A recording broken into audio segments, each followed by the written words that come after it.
위험한 술자리입니다.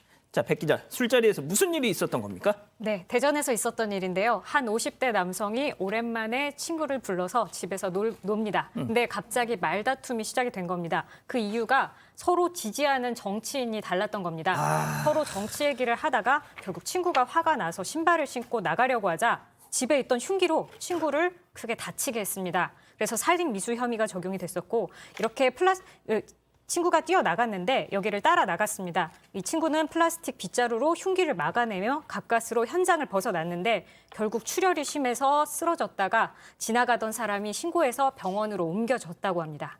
정말 자, 심각했습니다. 예, 네네. 지금 정경수님이 내가 바로 저랬어 막 이게 일상 다반사인 사건입니다. 이게 유독 이 사건은 흉기가 등장하면서 일이 커졌던 뿐이죠. 자, 소장님. 네. 그러면 다친 친구의 상태는 어떻답니까? 네. 그러니까 흉기에 찔렸으니까 이제 크게 다쳤습니다. 크게 다쳤는데 길거리에 쓰러져서 다친 채 쓰러져 있었다고 해요. 근데 다행히 지나가는 시민이 신고를 했습니다. 그래서 병원으로 실려가서 다행히도 생명에는 이상이 없다고 합니다.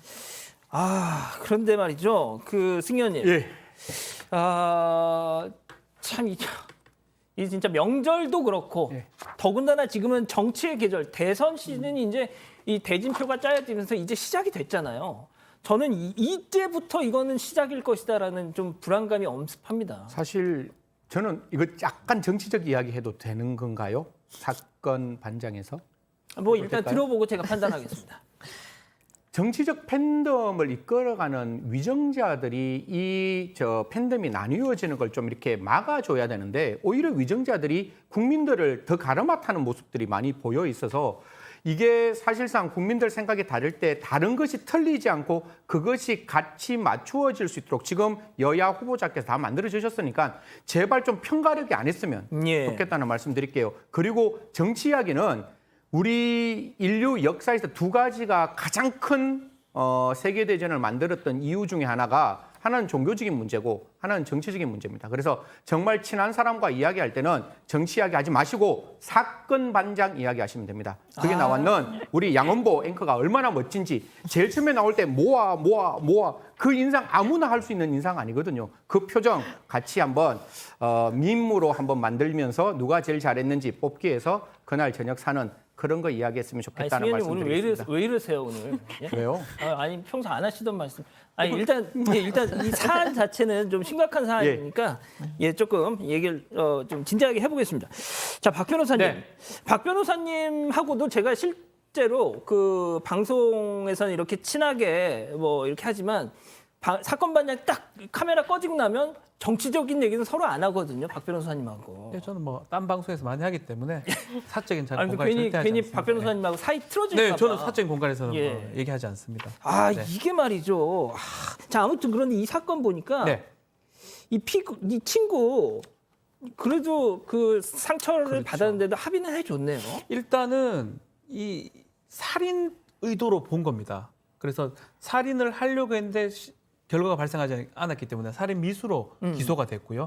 법원에서도 뭐 심한 부상을 입었는데 뭐 흉기를 이용했기 때문에 이거는 상해나 중상해가 아니고 살인이다라고 지금 결과 발생했기 때문에 살인 미수다라고 하면서 다만 오랫동안 친구였다. 피해자가 큰 정신적 충격을 받았고 근데 술에 취해서 충동적으로 범행이 일어났고 말씀처럼 피해자하고 합의가 됐다는 거 그거 고려해서 약간 감형이 된 것 같아요. 원래는 징역 5년인데 미수고 합의됐던 걸 고려해서 징역 3년이 선고가 됐습니다. 예, 백 기자, 이게 진짜 제가 어렸을 때 87년 일로 삼김 그때도 정말 심했고 양김 씨 특히 뭐 이렇게 대척 서로 대립할 때 92년 대선도 마찬가지고 97년 때마다 저는 이런 유의 사건들을 접했던 것 같아요. 당장 지난 대선에도 그랬잖아요. 맞습니다. 불과 4년 전인 지난 대선 때도 이런 문제가 있었는데 인천에서 한 60대 남성이 고시원에서 알게 된 50대 남성과 잘 알지도 못하지만 정치 얘기를 하다가 정치 견해가 서로 다르다는 이유로 이 식탁에서 밥을 먹다가 옆에 있는 칼로 어깨를 찌르는 사고가 있었습니다. 네. 자, 소장님. 그런데 말이죠. 정치 얘기를 지금 안 할 수는 없잖아요. 네.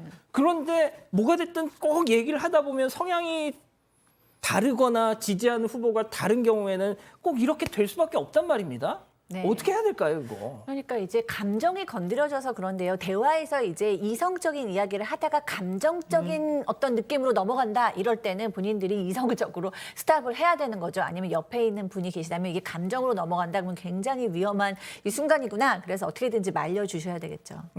자, 그럼 박 네. 변호사님과 승희 의원님 각각 1분씩 이거 어떻게 해야 되는 건지 그냥 본인 얘기 좀 해주세요. 저는 뭐 정치 논쟁을 안 하는 게 맞지 않나 생각이 들어요. 예. 저는 이제 많은 시사 프로에서 뭐 정치 얘기나 뭐 시사 얘기를 하는데도 그럼에도 불구하고 시비 잡고 거시는 분도 많고요.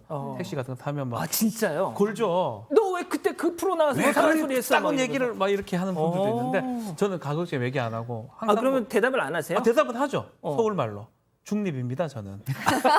방송에서 컨셉상 만약에 하는 겁니다. 중립입니다. 그러면 그 기사님이 너 근데 왜 방송에서는 그렇게 얘기했어? 그럼 뭐라고? 대본입니다. 이렇게. 아, 이렇게 대본.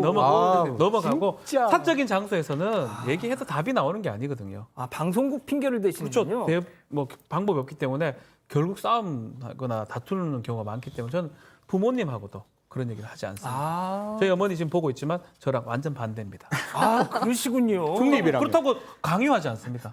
그 길 가십시오, 어머니. 예. 네. 자, 승희 의원님은 뭐 예. 저는 그냥 얘기 안 하죠. 안 하는 게 제일 좋습니다. 거듭 말씀드리지만 종교 이야기 절대로 설득되지 않는 부분이고 정치 이야기 이해되지 않는 부분입니다.